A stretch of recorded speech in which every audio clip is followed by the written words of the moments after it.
Hey everybody, I just finished another book in the Shivers series. This is a Ghostly Playmate.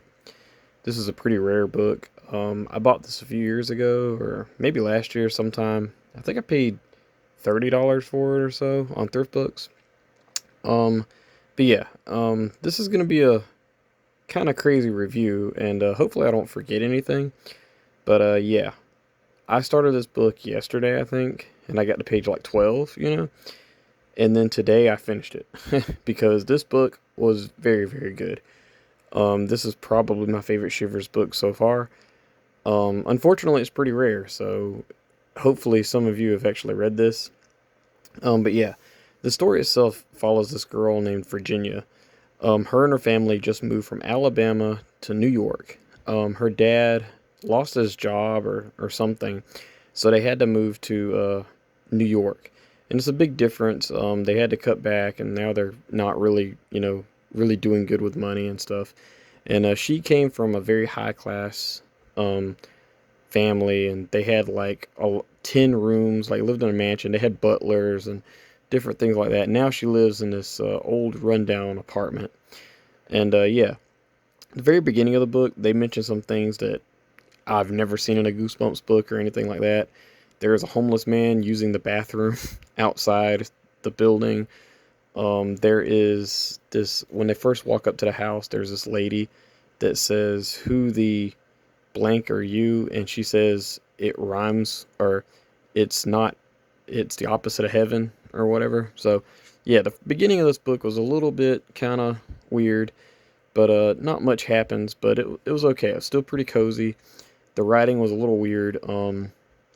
The thing I had the most problems with at the beginning was when they talked. They said "I do declare" like that. They talked like I don't know what scene it exactly from, but from The Office is this was what it reminded me of, where Michael Scott kept saying like "I do declare," or they're doing this little like improv thing where they're pretending to be somebody or whatever. But that's what it reminded me of. Anyway, yeah, not much happens at the beginning.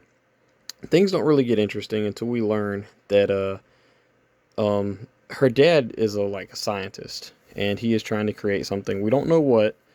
And he comes in and he accidentally calls her Caroline, and it turns out that Caroline is Virginia's little sister that was that passed away at like a couple days after she was born. I think she just passed away from this thing where she just quit breathing. And yeah, so there, this girl here, she just moved to a new town. That's pretty dark, pretty sad, all that.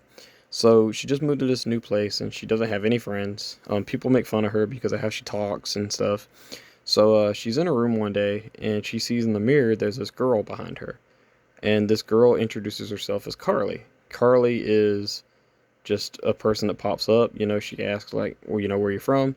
She said, "Oh, I just moved here, this and that." And she says, "Don't tell your mom because she won't understand me being in this house, kind of weird." So she runs and hides in her closet when her mom comes upstairs. And she goes up, to go find her, tell her the coast is clear, you can come out. But she knocks over this trunk.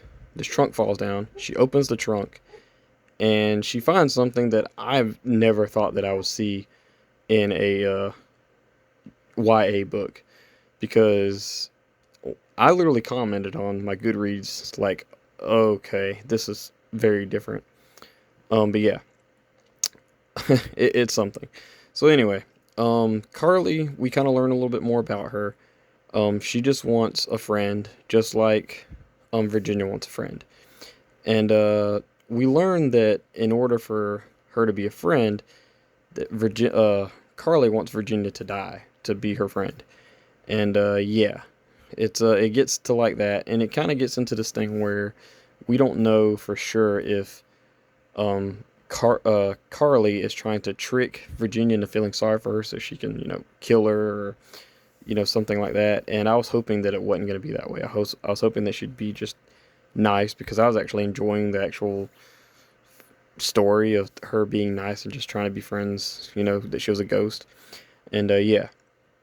And I've already spoiled too much, so I'm not going to say anything really else. But this was fantastic. I had a lot of fun with this.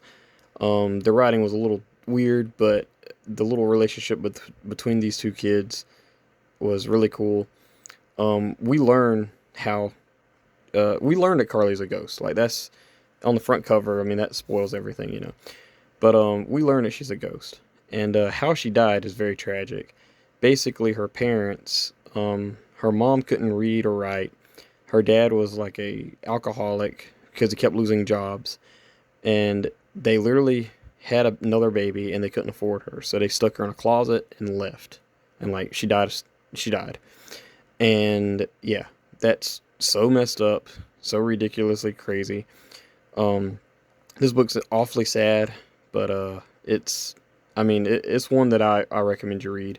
It's gonna have some trigger warnings, so I mean, if you're not up to something a little bit more darker and edgier than Goosebumps, I wouldn't recommend reading this. But I had a lot of fun with this. This is actually my favorite Shivers book so far.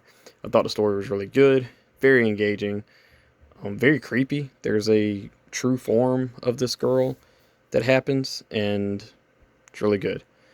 Yeah, I'm gonna give this a 5 out of 5 stars. I know that's insane for a Shivers book, but I said it. 5 stars from you guys. Please let me know in the comments if you've read this rare book, A Ghostly Playmate.